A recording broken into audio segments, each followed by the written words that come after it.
Welcome back, everybody. Mr. Scary Muffin here, once again joined by Max Douglas, aka Star Metroid. You pumped for this? It's top 4.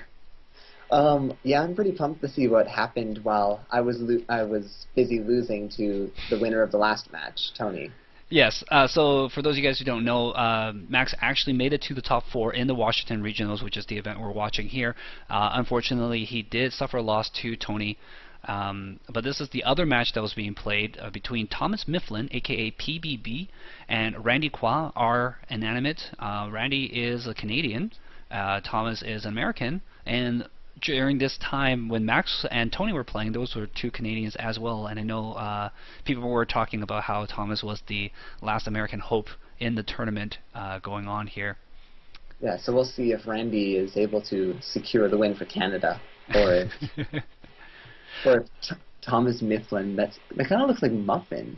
Mufflin? Me? Who? Yeah. Taking a look at Randy's team here, he's got 4 potential Megas, but most likely he's either going to be the Blastoise or the Venusaur here. He also has a Scizor, a Smeargle, and a Garchomp, and a Rotom. Let's talk about the Smeargle, because I think that's the point of controversy here. Well, the first thing people think of when they hear Smeargle is Dark Void, which is no longer banned in the VGC 2014 rule set. And I think one of the reasons why it was the ban was removed was the changes to the sleep mechanics in Gen 6. Indeed. In Gen 5, if you ever switched out when you were asleep, the amount of turns you remained asleep was reset. So when you came back in, you'd have to wait it out all over again. Right, and that basically forced people who were asleep to stick around and take the beats. But now in Gen 6, when you switch out and you come back in, your sleep timer stays the same and will continue as normal. So when you come back, you still are likely to wake up, which is nice. And that's probably the big reason why Dark Void is allowed back in. And although Randy is using Smeargle to some success in this tournament, he is, of course, in top 4. We haven't seen that many Smeargles do well in any other tournament. I think I've seen a couple of small side tournaments in Japan that has Smeargles win the event, and I think one grassroots tournament in the UK as well. But all the big regionals, all the other big tournaments like the Asia Cup and stuff like that, haven't seen Smeargles do that well. Yeah, well, the problem with Dark Void is that while it targets both Pokemon, it only has an 80% accuracy. So there's always the potential to miss the target you wanted to hit. There's also the chance that they just wake up on the second turn. And then Lumberry's also become very popular. Like, my team in top 4 ran a Garchomp with a Lumberry. Right. So that if I ran into a Smeargle, I'd be able to wake up and finish it off with Earthquakes. Right. And I guess it's just right there is the consistency issue, and a lot of the top players prefer something that is more consistent, whereas Smeargle is very luck-based and not very appealing to some of the top players who want to have guarantees. Indeed, and Smeargle has another way to introduce luck to the table with its ability Moody. Right. Which boosts one stat by 2 stages every turn and then lowers another by 1. So if it were to boost his speed or his accuracy or his evasion, it can be a real threat. Right. Alright, before we go on too far, let's actually hit the play button. You ready? Yep. Alright, 3, 2, 1, play. So he has... Blastoise is most definitely carrying a Megastone, but Venusaur is potentially not carrying a Megastone, though without Sun, I think it would probably be carrying that stone. I have to imagine that both of the starters are carrying their respective Megastones, and that he chooses one or the other based off the matchup. Now, surprisingly, Mega Venusaur, I think of the 3 Kanto starters, I think Charizard was the most popular for the beginning of this meta, but recently Venusaur has kind of surged up to the top, and I think it even won the Asia Cup recently. Mega Venusaur has been putting in a lot of work, and I used it on my own team. Yeah, it seems like a lot of people bank their win condition Pokemon on a grass type, and Venusaur, with that thick fat ability it gains from the Mega Form, loses the fire and ice weakness, which makes it so that it's very difficult to deal with. Indeed, it's very tough to KO in one hit, and then it also has recovery moves like Giga Drain and Synthesis. Alright, so we see Thomas's team here. He's got the Gardevoir, the T-Tar, the Kangaskhan, the Aegislash, Salamence, and a Rotom washing machine. What are the things that stand out to you looking at this team? This team seems pretty standard to me. Nothing. The only thing that stands out is that he's not using a toast box. Well, it's standard, and it's got what people are calling the fantasy core in a fairy type, a steel type, and a dragon. And there's actually the classic Gardevoir H/Salaman. So we might see all three of them come in on a play here in order to. The beauty of this core is that they can switch with each other in order to take each other's weaknesses and resist the damage, as well as offering a kind of a triple threat in attacks. And this core has been used as a way to deal with the metagame. However, Randy's team is not what you would consider a standard meta team. That's true. So it'd be interesting to see how well this core stands up to a Mega Blastoise or a Mega Venusaur. Alright, let's check out the leads coming out here. It's going to be Kangaskhan Rotom Wash versus the Blastoise and Smeargle. And Kangaskhan has potential to fake out, Smeargle's got a potential to fake out, and Blastoise has a potential to fake out as well. So three potential fake outs. But everything except for the Rotom potentially fake out the opponents. Doubt the Blastoise and Smeargle both have fake out though. Who do you think is more likely to have it? I would bank on Blastoise having fake out and then Smeargle having Tailwind. Right, However, and the Dark Void also has fake out, and and Kangaskhan's faster than both of Randy's Pokemon. Right, so his fake out's going to come out first. Which means more likely we're going to see Randy double protect here? Yeah, and Smeargle also has the option of having King's Shield or Spiky Shield. So if it protects and Kangaskhan tries to fake it out, it could also have another negative effect like having its attack lowered or taking damage from the Spiky Shield. Right. So Blastoise is going to Mega Evolve here, revealing the Mega Stone, which we pretty much predict, and Smeargle is going to go for that King Shield. King Shield has a bonus effect of reducing the attack stat of a Pokemon that hits into the King Shield. And indeed, the Kangaskhan fakes out into the Smeargle, probably afraid of that Dark Void. But we see the negative effect here of the King Shield is that it does not protect you from things like Will-O-Wisp. So Smeargle is going to eat the Will-O-Wisp burn, which removes the possibility of any Focus Sash. But Smeargle gets an accuracy boost up here. Oh, that's huge. Now its Dark Voids will land on both targets. The accuracy boost times 2, I guess, will put it to about 95% accuracy? Or is that 100%? I'm not sure of the exact accuracy boosts, but I know that with +2, an 80% accurate move will hit every time. Okay, so that pretty much will hit every time, but the Kangaskhan is still faster than the Smeargle, and with the Focus Sash gone, it could just go for a Mega Form return to knock out the Smeargle. Yeah, it could just go for a power-up punch. Even though Kangaskhan's attack is low, Smeargle's defenses are also very low, so a power-up punch would boost its attack back to its normal amount and then knock out the Smeargle. Well, let's see what happens here. Thomas is going to Mega Evolve the Kangaskhan. I find it interesting that he didn't Mega Evolve on the first turn. Smeargle actually going to go for the Follow Me and just begging to be punched here. And Kangaskhan does need to go for the return. There's the big punch, and there's the baby punch. I love just the thought of like the mom going punch and the baby going punch as the second little one, you know, impersonating the mother. The Blastoise is actually revealing a Water Spout here.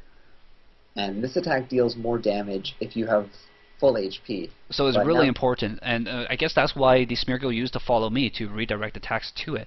I think Randy was hoping to survive the return, or maybe predicting a possibility of the Power-Up Punch and then the Thunderbolt, so redirecting both attacks that way.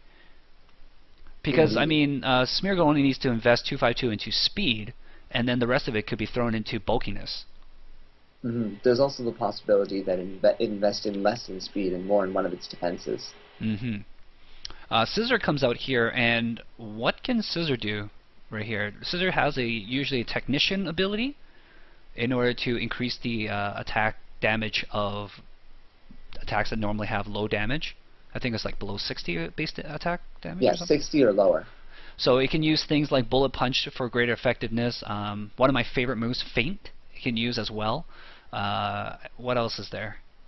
In the previous years, it had Bug Bite, which was a 60 base power move. However, that was a move tutor from Gen 5, which doesn't have access anymore. Right, so that's not legal in this current format. Yeah, so it'll likely be using U-turn or X-scissor. Okay, which one would you prefer? I generally have gone with X-scissor in the past, because I generally try to use it alongside sword stance. So you don't want to leave the field with your sword stance. But if it's using something like feint instead of sword stance, it could be using U-turn. Power-up punch going on to the scissor. And now this will restore... No, that's a hammer arm. Oh, it's a hammer arm. Okay. Yeah, and this lowers Kangaskhan's speed by 2 stages. Now, why would he go for the hammer arm there? Oh, I guess he just revealed that he doesn't have power-up punch by using hammer arm. Both of them are fighting attacks. And the hammer arm just deals more damage. A lot of Pokemon that are weak to fighting are planned to just be able to survive the power-up punch, but then the hammer arm hits them much harder, and they're knocked out unexpectedly. Right. Scissor using the U-turn, revealing the U-turn there against the Rotom. And as you mentioned, if that was a bug bite, he actually would have stolen Rotom's citrus berry and healed up instead of the Rotom eating its own citrus berry. And that would have been very helpful to get the Rotom down. Yeah, especially since the Scissor also took some damage. But we haven't talked about Blastoise's Mega ability as well. It gains the Mega Launcher ability, which for anything that kind of shoots out, like Aura Blast or Hydro Dark Pump. Pulse, Aura Sphere, and Water Pulse and Heal Pulse are the moves that are affected by it. Not Ice Beam? No, okay. It's only the 4 moves I listed that have Pulse or Aura Sphere. Okay. So most likely he's carrying Aura Spear, which threatens the Kangaskhan, and surprisingly Randy hasn't used it the entire time. Well, he used Water Spout on the first turn, which probably dealt more damage to the overall field. Right. And then the second turn it had to protect. So now here comes the Aura Spear, but is it going to get... Oh no, he's going to hit the Rotom. I thought he was going to target the Kangaskhan slot. But he's going to go down, but not before doing some good damage to the Rotom, putting it within Rock Slide chip range. Meanwhile, the Gardevoir comes out, and I think there's probably 3 popular forms of Gardevoir: Choice Scarf, Choice Specs, and Bulky. But Citrus Berry is being used by the Rotom, so I don't think it would be Bulky. So it might either be Choice Specs or Choice Scarf, and which one it is actually makes a big difference, because it'll determine whether it can outspeed the Garchomp or not.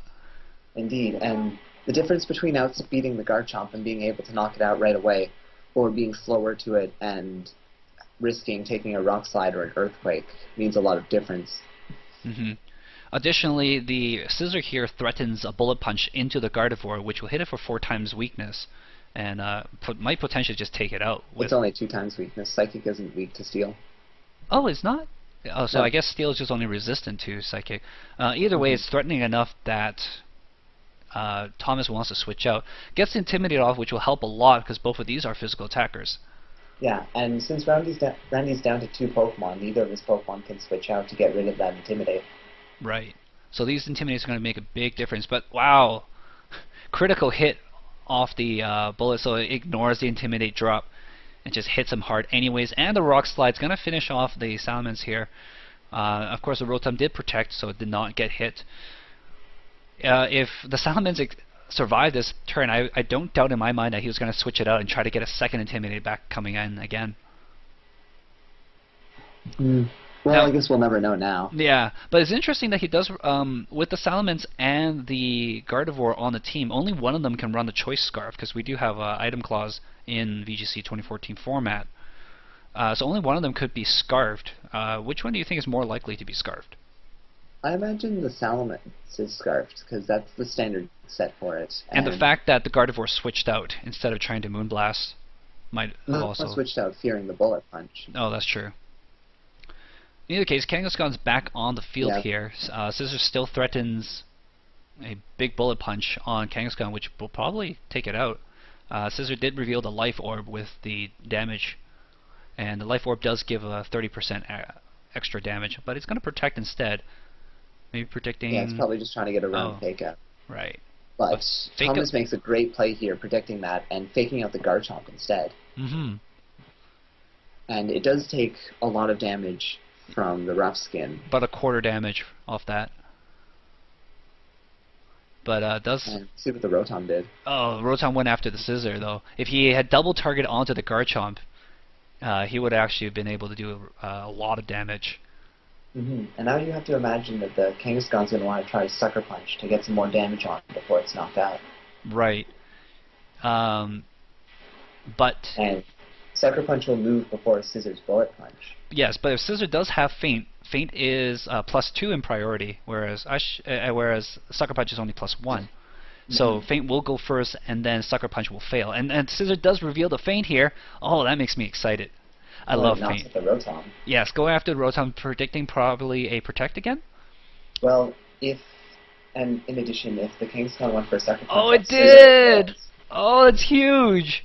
And so the Kangaskhan does not get a chance to do extra damage, but Thomas does walk away with some extra information.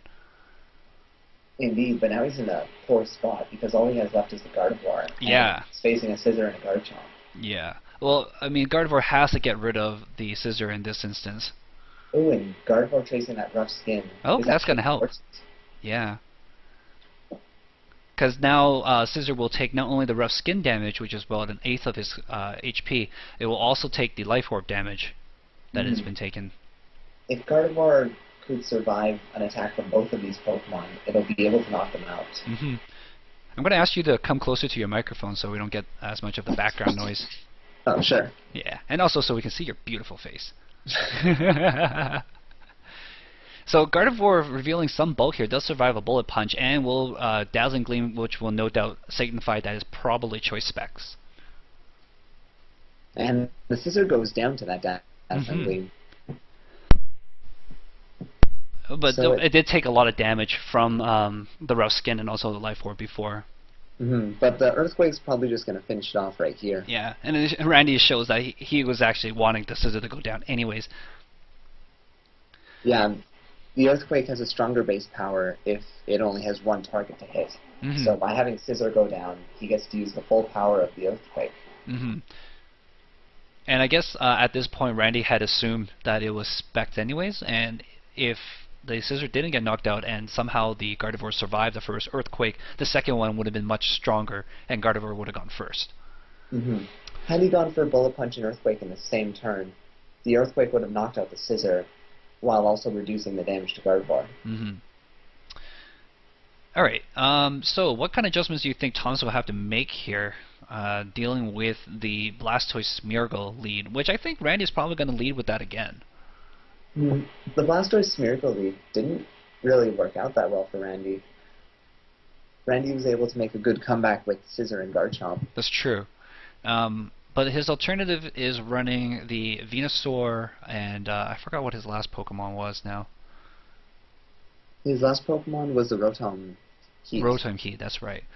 Rotom Heat I don't think would do too well against this field. So I don't expect him to bring the Rotom Heat. Because Thomas just has so many Pokemon that can deal with it. And the Venusaur could do pretty good against the field, but barring the fire attacks from the Salamence and from the T-Tart. Psychic attack from Gardevoir. Right, the Psychic attack from the Gardevoir. I think that alone is probably going to keep Venusaur. So he's probably going to bring the same team in. And I don't know... I think he probably would lead the same way. Probably just try to play a little bit better, given that he has to bring in those exact 4 again. I don't think there's any other better lead option for Randy, but I think Thomas will probably know that. I actually expect him to bring Venusaur. Yeah? And I'm obviously biased because I used a Venusaur. But I think it'd be more effective against his team than the Blastoise was. As long as he get rid of that Gardevoir quick. Yeah, unfortunately the Blastoise was pretty slow, so the Kangaskhan and the Rotom were just a double threat against it. Okay. Well, no doubt, I think Thomas is probably going to lead Kangaskhan again, but might bring something else on the side with him. He might bring the Aegislash this time, I think, given that the Rotom Heat's probably not going to see play. And Randy doesn't have too many good answers to the Aegislash, especially if the Aegislash is running the substitute set, which will make it very, very difficult to get rid of. Yeah, if it gets and Randy leads 1 point for me. And Thomas leads the same way as well, too. Okay. So let's see if they make any adjustments on the first turn. Last time, Thomas faked out the Smeargle and also Will-O-Wisp the Smeargle, whereas Randy double protected. Yeah, and the first time Kangaskhan didn't Mega Evolve on the first turn, so the only reason I can see for him to do that was that he was expecting the King he has Shield. Inner Focus on his Kangaskhan, and he was expecting one of his opponent's Pokemon to be faster and fake it out. Okay. Or maybe if he knew he might be swinging into King Shield, he didn't want to get... King Shield, that's actually a common misconception. Okay. If Kangaskhan attacks into a King Shield, it only gets the stat drop once. Okay. So I wonder if Thomas knows that, or if he's just going to use the Inner Focus. Either one is a good reason. Well, it appears he's not Mega Evolving on the first turn again. Because Blastoise is Mega Evolving, and they usually Mega Evolve based on speed. Kangaskhan going for the Fake Out. It's going to hit the Smeargle, and again... Smeargle opts not to King Shield this turn. And wow, Aura Sphere. This might actually knock out the Kangaskhan. Oh, it does! Wow, no, without a doubt. Aura Sphere is a fighting type attack, and Kangaskhan is weak to that. And without the extra bulk it gains from the Mega Evolution, he's gonna get hurt. Yeah, Randy, after last game, he just does not want to deal with that Kangaskhan. Yeah. I wonder why, though. I wonder what the Smeargle went for. Perhaps a Dark Void? I think it probably went for a Follow Me at that point. Follow Me has priority over the Fake Out, no? No, Follow Me's priority was lowered this generation, so it's actually lower than Fake Out. Is it 2 then? Yeah, it's +2. Okay. So it's actually in the same bracket as Feint. Wow. You can fake him out, or you can fake him out with Feint. Huh? Yeah. Salamence comes out here to replace the Kangaskhan, but Thomas is already behind now, and he is playing from behind while he's behind in the set as well.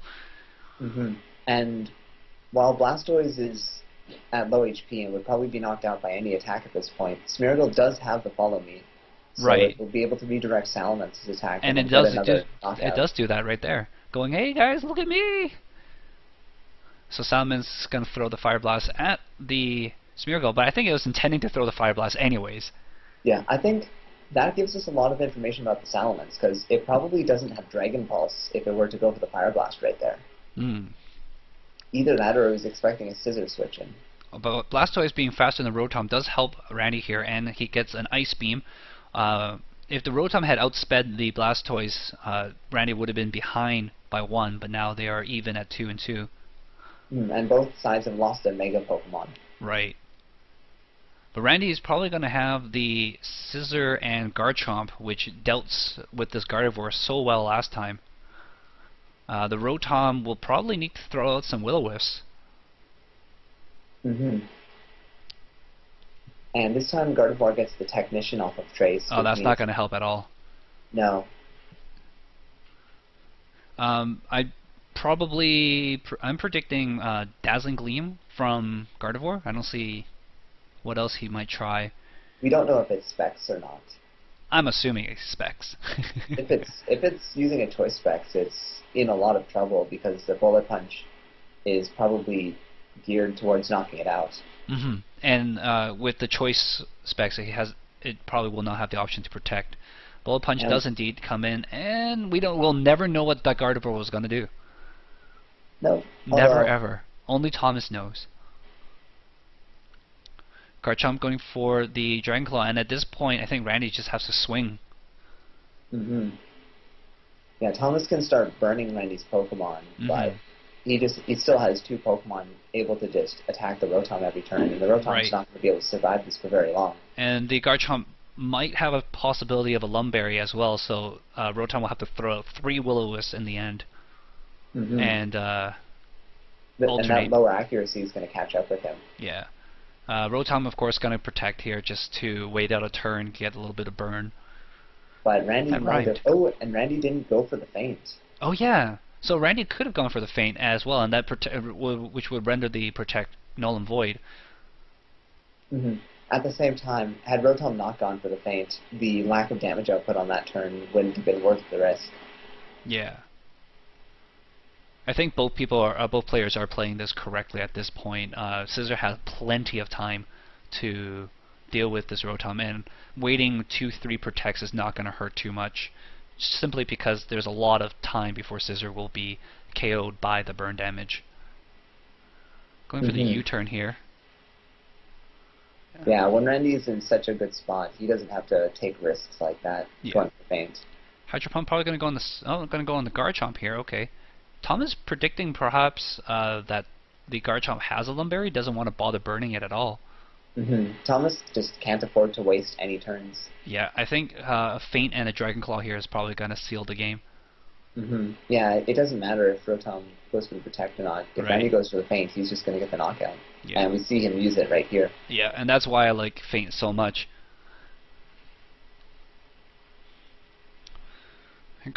With the Dragon Claw 100% accuracy, that is going to take it for Randy. And so Randy will move on to the finals and play against Tony, who we saw in the previous video.